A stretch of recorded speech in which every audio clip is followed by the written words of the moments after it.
a corpse slumping over the mahogany table in the middle of a billion-dollar cartel negotiation, was an absolute death sentence for business.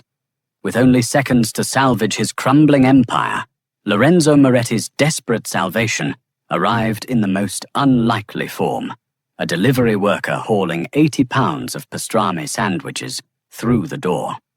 The penthouse suite of the Grand Continental in Manhattan smelled intensely of copper-expensive Tom Ford cologne and gun oil. Lorenzo Moretti, the undisputed head of the Moretti crime syndicate, stood perfectly still, his tailored charcoal suit immaculate, though his heart hammered a frantic rhythm against his ribs. At his feet, his chief translator and closest confidant, CO, was choking on his own frothing saliva, the victim of a fast-acting neurotoxin slipped into his espresso. Lorenzo didn't look at his dying friend. He couldn't afford to. Seated around the massive custom-built mahogany table were three of the most dangerous men on the planet, none of whom spoke more than a few words of English. To Lorenzo's left sat Grigory Yudin, a notoriously brutal Russian oligarch, whose shipping lanes through the Baltic Sea were essential. To his right was Wei Chen, a high-ranking lieutenant of a Macau triad, who controlled the West Coast ports, and directly across from him, lazily spinning a gold-plated lighter, was Hector Salazar, a volatile cartel boss from Sinaloa. This meeting was supposed to finalize a three-way, multi-billion-dollar distribution network for untraceable weaponry and narcotics. Without CIO, the fragile alliance was crumbling before it even began. Paranoia was a disease in this room, and silence was its primary symptom. Grigory slammed a meaty fist on the table, his face turning an angry shade of violet as he barked a rapid, aggressive string of Russian. Wei Chen immediately stood up, his hand hovering over the suppressed pistol tucked into his waistband, shouting back in harsh Mandarin. Hector chuckled darkly, murmuring a threat in rapid-fire regional Spanish that Lorenzo barely caught, but the click of a safety being disengaged was a universal language. Lorenzo raised his hands, trying to project a calm he didn't feel. "Gentlemen, please. Un momento. Please." They ignored him. The tension in the room was a taut wire, seconds away from snapping into a bloodbath that would plunge 3 continents into an underworld war. Then the heavy oak doors of the penthouse burst open. Every gun in the room, a dozen heavy-caliber weapons wielded by the bosses and their shadow-like bodyguards, swiveled instantly toward the doorway. Standing there was Beatrice Gallagher. B was 32, severely underpaid, and undeniably unapologetically fat.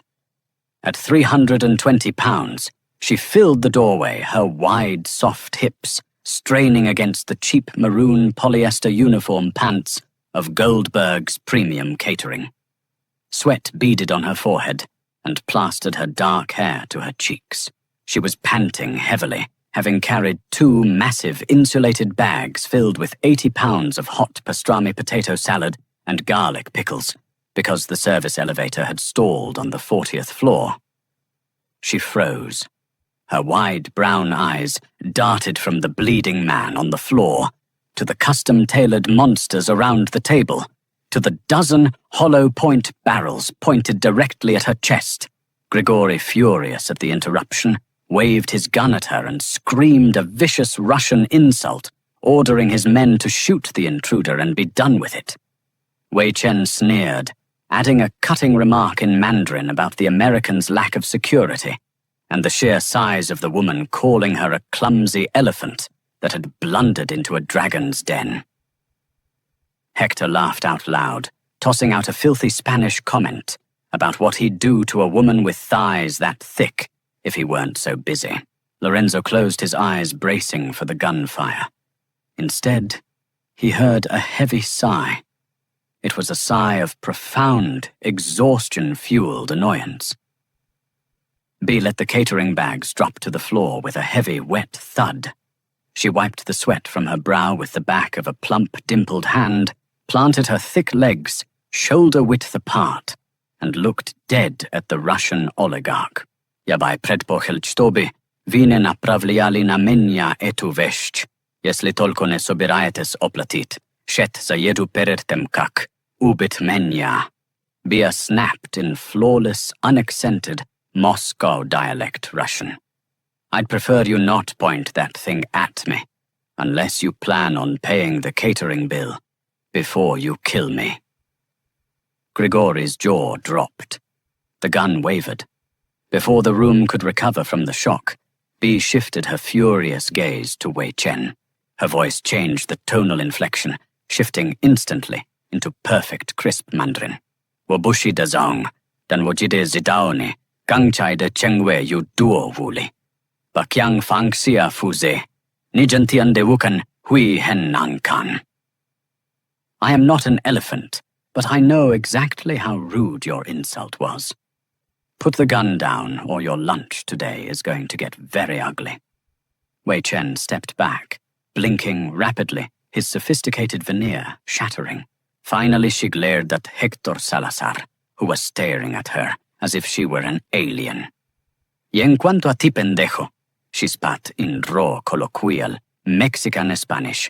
Si me tocas un solo pelo, te haré tragar esta mostaza picante por la nariz. Entendido? And as for you, asshole, if you touch a single hair on my head, I'll make you swallow this spicy mustard through your nose. Understood. Silence descended upon the penthouse. It was absolute and profound. Lorenzo Moretti stared at the sweaty, heavily panting, profoundly overweight delivery woman as if she were an angel sent directly from God. She was breathing hard, her large chest heaving, her thick arms crossing defensively over her stomach. She looked terrified, but a stubborn fire burned in her eyes. You, Lorenzo whispered, his voice hoarse. You speak their languages. Bea looked at the breathtakingly handsome Italian Mafia boss. I have a master's degree in applied linguistics and advanced interpretation from Georgetown, she said, her voice trembling slightly, now that the adrenaline was wearing off. But academia doesn't pay the rent, and a severe anxiety disorder makes traditional corporate work difficult. So I deliver sandwiches. The total comes to $642. Can I please just get a signature? Lorenzo stepped over the lifeless body of his former translator, walked directly to Bea, and gently, almost reverently, took the clipboard from her shaking soft hands. Beatrice, Lorenzo said, reading her name tag. He looked deeply into her panicked brown eyes. I'm going to give you exactly $2 million. Bea blinked. What? $2 million? In cash wire transfer, whatever you want. On one condition.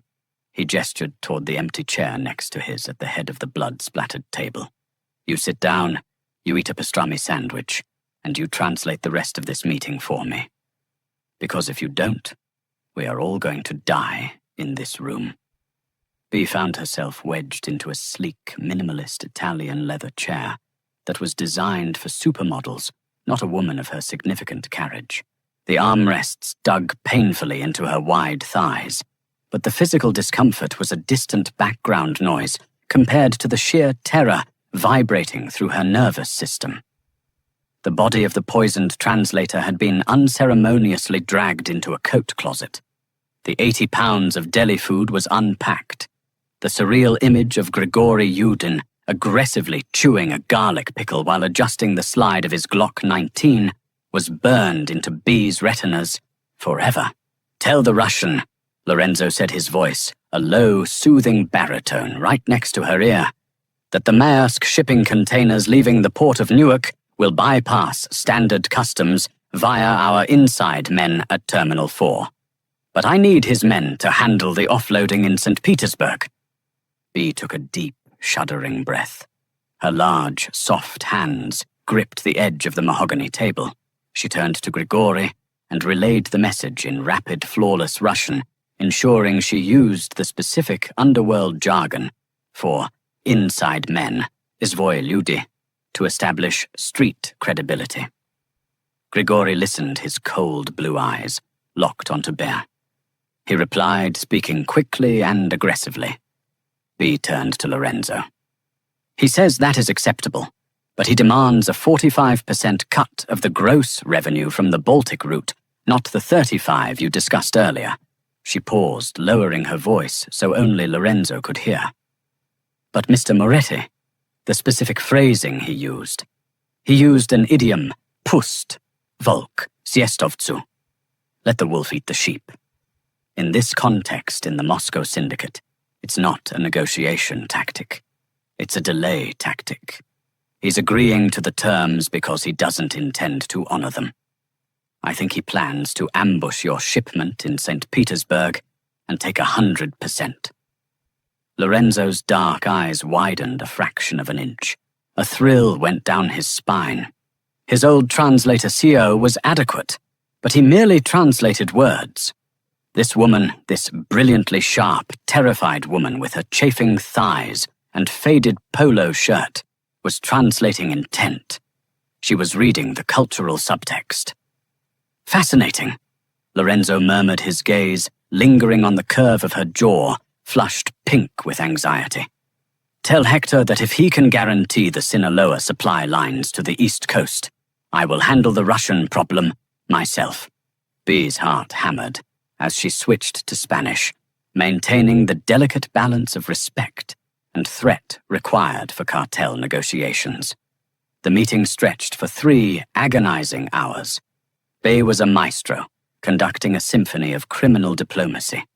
She smoothed over Wei Chen's bruised ego with delicate Mandarin honorifics, diffused Hector's explosive temper, with culturally specific jokes that Lorenzo couldn't have even conceptualized, and navigated Grigori's treacherous demands.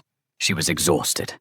Her back ached, her uniform was soaked in sweat, and she desperately wanted to go back to her tiny, lonely apartment in Queens and binge-watch baking shows.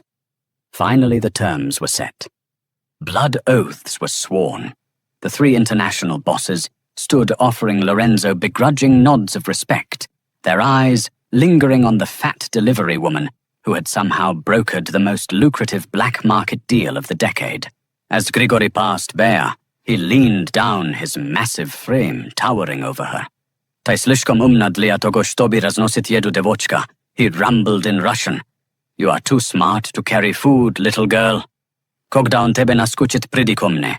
Ja stelaju tebia korolevoj. When you bore of him, come to me. I will make you a queen." Bea didn't flinch. "Ja predpočitaju svoju nezavisimost I u vas iz rta pachnet marinadom," she replied smoothly. "I prefer my independence, and your breath smells like pickle brine." Grigori threw his head back and roared with laughter, slapping Lorenzo on the shoulder before exiting with his entourage. Once the massive oak doors clicked shut, leaving only Lorenzo Bea and Lorenzo's heavily armed guards in the penthouse, Bea let out a massive, shuddering breath. Her whole body seemed to deflate. She struggled to push herself up from the chair, the leather squeaking against her thighs. "Well," Bea said, her voice shaking slightly. "That's done. I'll take that wire transfer now, Mr. Moretti. I can write down my routing number." Lorenzo poured 2 glasses of 20-year-old Macallan scotch. He walked over, handing one to Bea. She took it hesitantly, her large fingers brushing against his. He noticed the stark contrast, his hands calloused from violence, hers soft and plump. "Drink," he commanded softly. She took a sip, coughing slightly at the burn. "You saved my empire today, Beatrice," Lorenzo said, pacing slowly around her. He moved like a panther, silent and predatory. "More importantly, you saved my life. If Grigori had ambushed my men in St. Petersburg, I would have been weakened. Wei Chen would have smelled the blood in the water. I would be dead by Christmas." "You're welcome," Bea said, clutching her cheap catering bag. "I really just want to go home now." Lorenzo stopped in front of her, He looked at her plain face, devoid of makeup, her heavy, exhausted frame, and the brilliant, calculating mind hidden behind her terrified eyes. "You can't go home, Beatrice," Lorenzo said quietly. Bea froze. The blood drained from her face. You promised. You said if I translated, you'd pay me. You're going to kill me because I know too much." Tears welled in her eyes, spilling over her thick cheeks. "Please. I live alone. I don't have anyone to tell. I'll disappear. Shoka." "Kill you?" Lorenzo looked genuinely offended. He stepped closer, reaching out to gently wipe a tear from her cheek with his thumb. The touch sent a violent jolt of electricity through Bea's spine. "Beatrice, you are the most valuable asset I have ever encountered. Grigory just offered to make you his queen. Do you think he's going to let you go back to delivering pastrami? Do you think Wei Chen won't send his triad ghosts to kidnap you and use you against me?" Bea stared at him, the horrifying reality of the underworld sinking in. By sitting at that table, she hadn't just saved Lorenzo. She had made herself a high-value piece on a global chessboard. "You don't deliver sandwiches anymore, Beatrice," Lorenzo said, his voice dropping an octave, slipping into a dark, possessive timbre. "You belong to the Moretti family now. You belong to me. I am going to put you in a penthouse. I am going to buy you a wardrobe that doesn't bruise your skin. And you are going to be my voice." Bea gripped the handles of her empty delivery bags, her knuckles turning white. "And if I refuse," Lorenzo leaned in his lips, brushing the shell of her ear, the scent of gunpowder and cologne enveloping her senses. "Then I will have to convince you. And Beatrice, I am a very convincing man." The golden cage Lorenzo Moretti built for Beatrice Gallagher was located on the 42nd floor of a hyper-exclusive glass tower in Tribeca. It featured floor-to-ceiling windows, a private chef who previously held 2 Michelin stars at Le Bernardin, and a security detail composed of heavily armed men who looked like they chewed gravel for breakfast. For the first week, Bea was paralyzed by a bizarre cocktail of terror imposter syndrome and the sudden jarring absence of financial panic. Her bank account now showed a daily direct deposit that exceeded her previous annual salary. But she was a prisoner, albeit one wrapped in $1,000 cashmere throws. On her 8th day in captivity, the massive mahogany double doors to the penthouse opened. Lorenzo strode in, flanked by 3 nervous-looking women carrying garment bags. He looked devastatingly sharp in a midnight blue Tom Ford suit, a silver Patek Philippe watch glinting on his wrist. "You have been wearing the same oversized university sweatpants for 4 days," Beatrice Orcustat. Lorenzo said, his tone conversational, but laced with absolute authority. "While I admire the Georgetown pride, my chief intelligence officer cannot look like she's cramming for midterms." Bea bristled, pulling the heavy fabric of her hoodie tighter over her large stomach. "Off-the-rack Italian designer clothes don't exactly cater to a size 24, Mr. Moretti. I don't fit into the Mafia wife aesthetic of silk slip dresses and stilettos. I'm fat. I'm clumsy. I like comfortable waistbands." Lorenzo didn't flinch. He simply gestured to the women. "Which is why I didn't send you to Bergdorf Goodman. I brought the head tailor from Christian Siriano's private atelier, along with a team who understands that true power requires custom architecture." He stepped closer, his dark eyes dropping to take in her wide hips and the soft, thick curve of her thighs. There was no disgust in his gaze, only a heavy, simmering heat that made Bea's breath catch in her throat. "Do not ever apologize for the space you take up, Beatrice. The women in my world are starving ghosts. You are substantial. You are real. Now let them measure you. We have a dinner meeting with the Irish at 8. The transformation was startling. By the time they arrived at the back room of a private, dimly lit speakeasy in Hell's Kitchen, Bay was poured into a custom-tailored, deep emerald green wrap dress. The heavy jersey fabric draped flawlessly over her large breasts, cinched tightly at her waist, and flowed elegantly over her stomach and hips. She looked powerful. She felt terrifying. The meeting was with Arthur Gallagher, no relation to Bea, a notoriously stubborn boss of the West Side Irish mob.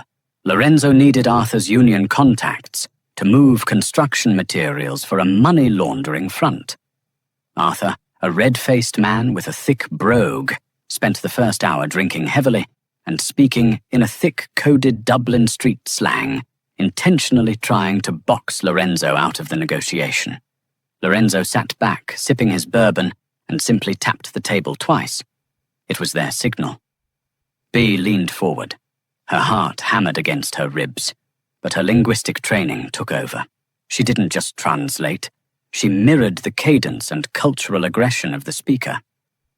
"Arthur," Bea said, her voice dropping into a flawless, working-class North Side Dublin accent that she had perfected during her master's thesis. "Stop acting the maggot and playing the hard man. Lorenzo knows your boys on the docks are skimming off the top of the union dues. We can either bury that little secret and do business, or I can translate your ledger for the federal prosecutors." "What's it going to be?" Arthur choked on his Guinness. The blood drained from his florid face. He stared at the large, commanding woman in the emerald dress as if she were a witch. 10 minutes later, the deal was signed. In the armored Maybach on the way home, Lorenzo poured them both a glass of champagne. The neon lights of Times Square washed over the car's interior, highlighting the sharp angles of his jaw. "You are a terrifying creature, Beatrice," Lorenzo murmured, his voice thick with admiration. "I'm just a linguist with a very good memory," she whispered, her hands shaking slightly from the leftover adrenaline. Lorenzo reached across the leather seat. His large, warm hand enveloped hers, his thumb tracing the soft, plump flesh of her knuckles. "No. You are the key to the city." He pulled her hand to his lips, pressing a slow, deliberate kiss to her skin. "And someone is trying to take the city from me." Bea froze. "What do you mean?" Lorenzo's expression turned lethal. "I intercepted an encrypted text file from Grigori Yudin's lieutenant in Brighton Beach. It's written in a localized coded dialect of Russian underworld slang. My other guys couldn't crack it. I need you to look at it tonight, because I believe I have a rat in my inner circle." For 3 days, Bea barely slept. She sat at the massive marble island in the penthouse kitchen, surrounded by empty coffee cups, highlighters, and printouts of the intercepted Russian texts.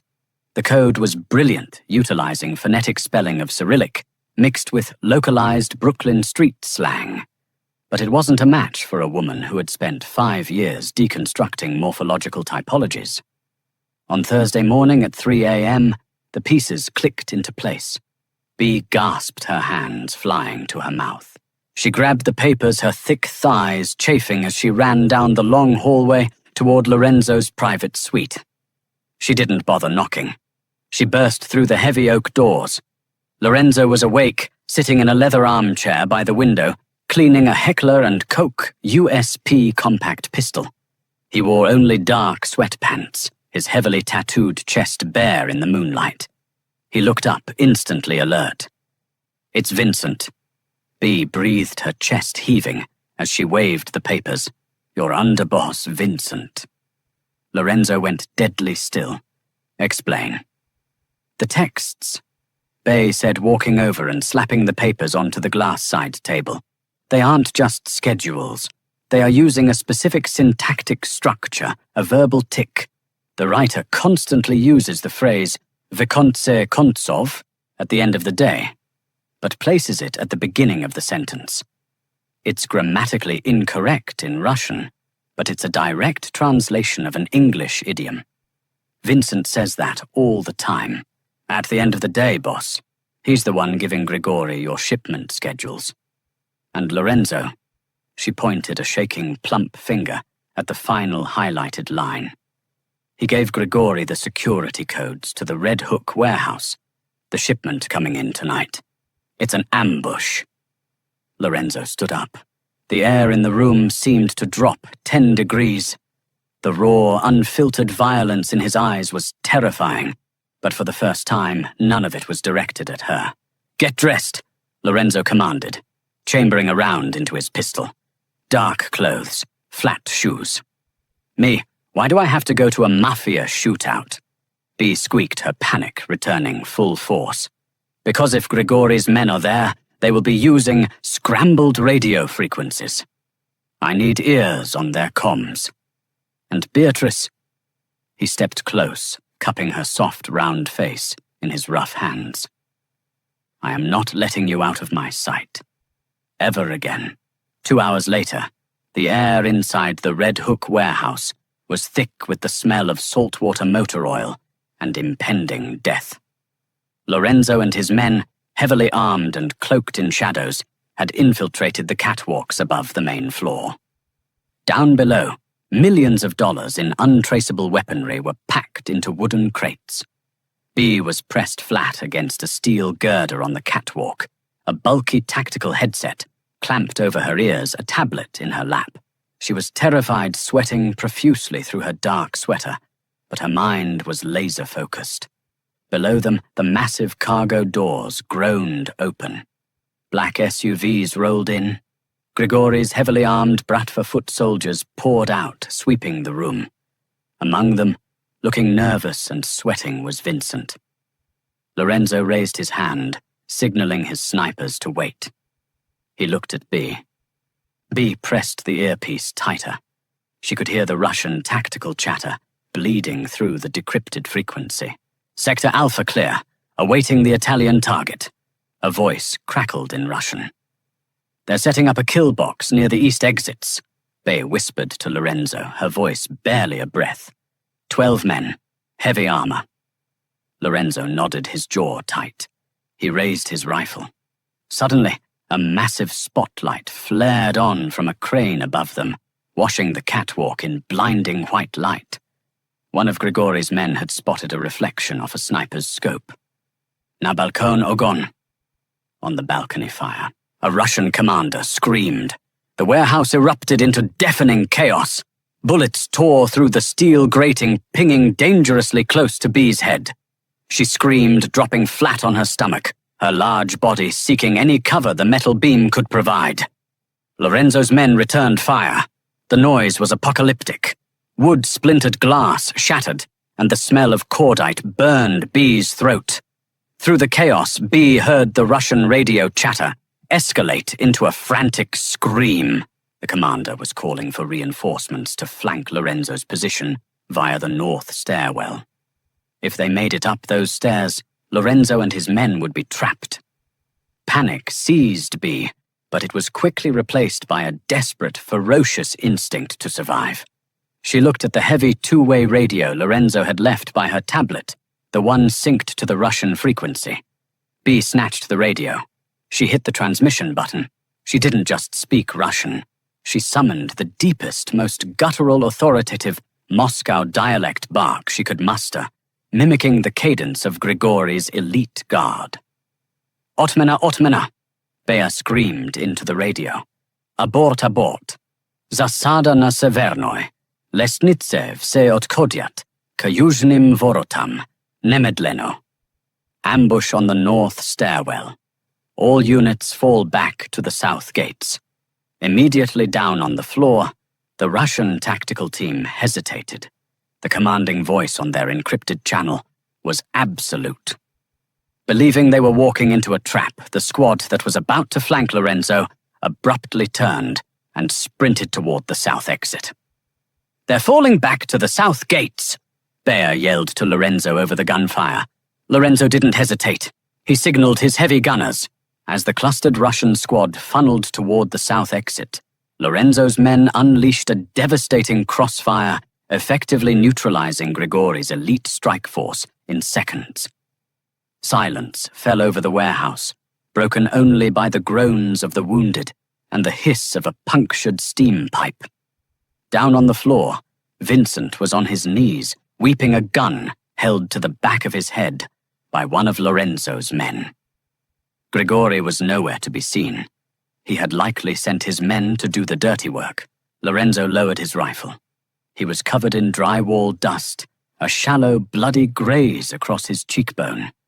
He walked over to where Bea was slowly pushing herself up from the metal, grating her knees, trembling violently. She looked up at him, her wide brown eyes filled with tears, her hair a wild, frizzy mess, her clothes covered in dirt. Lorenzo dropped his rifle. It clattered loudly against the steel. He fell to his knees in front of her, his hands gripping her thick waist, pulling her flush against his chest. "You magnificent, brilliant woman." Lorenzo breathed his voice, thick with an emotion Bea had never heard from him. He buried his face in the crook of her neck, inhaling her scent over the gunpowder. "You just saved my life. Again. I think I need to stress eat a very large pizza." Bea sobbed, wrapping her plump arms around his broad, muscular shoulders, burying her face in his chest. Lorenzo pulled back his dark eyes, burning with fierce, uncompromising possession. He framed her soft face with his calloused, blood-stained hands. "You can have whatever you want, Beatrice. The whole city is yours. Because from this night forward, you are no longer just my translator." He leaned in, capturing her lips in a bruising, desperate, hungry kiss that tasted of danger and absolute devotion. "You are my consigliere," he whispered against her mouth. "You are my queen." Who knew that a late delivery of hot pastrami would lead to the rise of the most powerful, brilliant, and beautifully thick Mafia queen New York has ever seen? Bea proved that true power isn't about fitting into a sample size. It's about owning the room in 5 different languages. If you loved this intense, twist-filled Mafia romance, smash that like button, share the story with your fellow romance lovers, and don't forget to subscribe to the channel for more thrilling stories every week. Drop a comment below. What would you have done in Bea's shoes?